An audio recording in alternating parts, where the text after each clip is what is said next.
L'ouverture de la truite en France et en Belgique, ça approche. Cette année encore, Jacques et Pêche vous aide à vous préparer. Allez, c'est parti! Les poissons nageurs ont pris une importance prépondérante auprès des pêcheurs de truites au leurre. Je tenais donc à faire une petite vidéo qui aborde les modèles flottants. Pourquoi spécifiquement les modèles flottants? Pour deux raisons principales.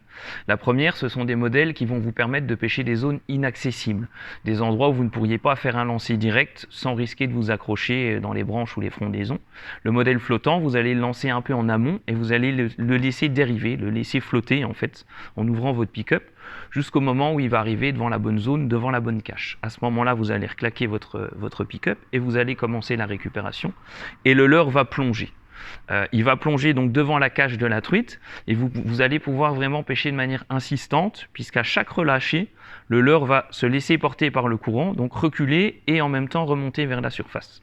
Donc vraiment des leurres très intéressants pour pêcher de manière insistante et pour pêcher des postes inaccessibles. C'est vraiment le principe du leurre flottant. Je vais en fait aborder trois modèles que j'utilise principalement et qui pour moi sont vraiment les trois références, à commencer par le Ridge 43F de chez ZipBait. Donc le Ridge 43F en fait c'est un modèle qui est arrivé sur le marché l'année dernière. On connaissait déjà les Ridge pour les modèles coulants. L'année dernière, ZipBait a sorti des modèles suspending et surtout ce modèle flottant qui fait 4,3 cm pour 3,5 grammes, ce qui est relativement imposant, relativement lourd en fait pour un leurre flottant de cette taille.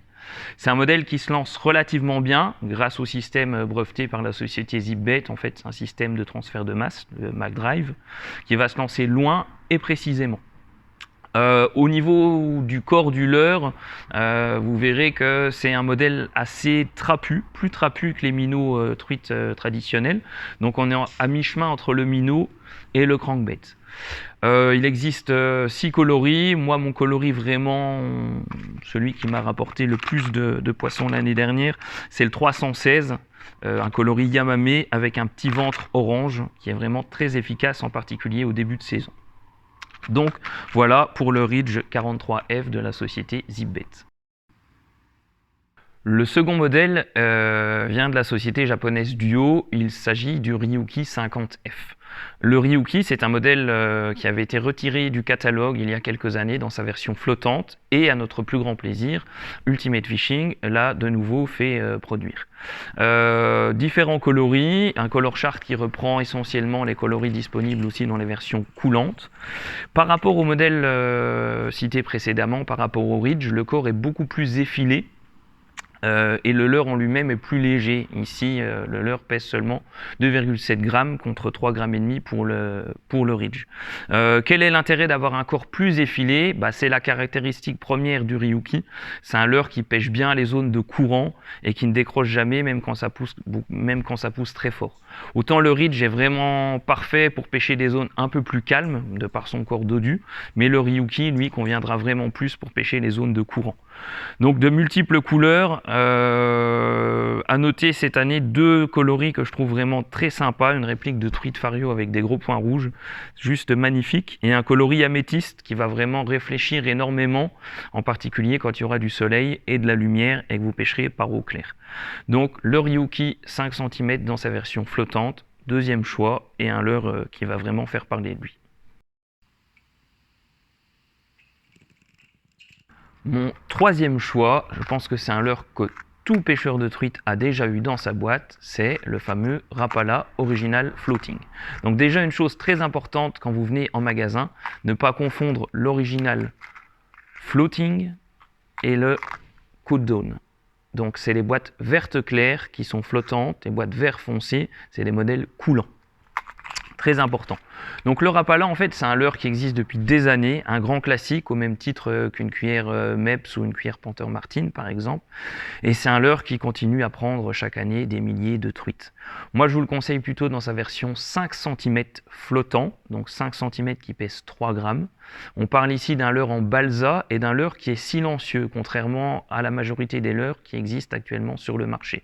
Donc il se lance peut-être un peu moins bien que le modèle ZipBait ou que le Duo Ryuki, mais par contre le côté silencieux peut vraiment faire la différence. Un grand classique, un peu moins cher aussi à l'achat et qui continuera de faire du poisson. Et dans 10 ans, on entendra encore parler des rapalas à truite, ça j'en suis sûr. Deux dernières choses pour terminer la vidéo. Important, plutôt que de mettre un émerillon, je vous conseille vraiment d'utiliser des petites agrafes à poisson nageur. Et l'émerillon étant beaucoup plus lourd, il peut arriver sur certains modèles que ça rende votre poisson nageur légèrement coulant. Donc on perd ce côté flottant qui est vraiment important à mes yeux. Donc des petites agrafes, moi perso j'utilise les V-Snap en numéro 0, elles ne m'ont jamais déçu. C'est costaud, c'est solide, c'est fin, c'est tout ce qu'on peut rêver pour pêcher la truite. Et la deuxième chose, vous savez qu'ici en Belgique maintenant il est obligatoire d'écraser vos ardillons, que ce soit en eau mixte ou en eau vive. Donc une petite pince à bec plat, c'est vraiment utile pour écraser les ardillons de vos hameçons, que ce soit des simples ou des triples. Voilà, n'hésitez pas à passer en magasin si vous voulez qu'on en discute. C'est vrai que la gamme de poissons nageurs est très étendue. D'année en année, on voit que les gammes s'étoffent. Et c'est des leurres qui sont vraiment prenants. Donc on pourra en discuter, on pourra en faire nager au bassin si vous voulez. Une dernière chose quand même qui me tient à cœur, vous savez que j'aime vraiment bien les boîtes, tout ce qui est rangement le long de l'eau. Donc pour tous ces petits poissons nageurs, n'hésitez pas à utiliser les boîtes réversibles. Ici c'est les Meyo D86 que je vous conseille et qui sont vraiment top. D'ailleurs au sujet des boîtes, on avait fait une petite vidéo qui abordait tout ce qui était pêche à pied, que ce soit street fishing ou des pêches plus dans la nature. On vous le met en vignette ici en haut à gauche, n'hésitez pas à regarder la vidéo, vous pourrez aussi trouver des choses intéressantes pour la pêche de la truite. Voilà, merci, à très bientôt, au revoir.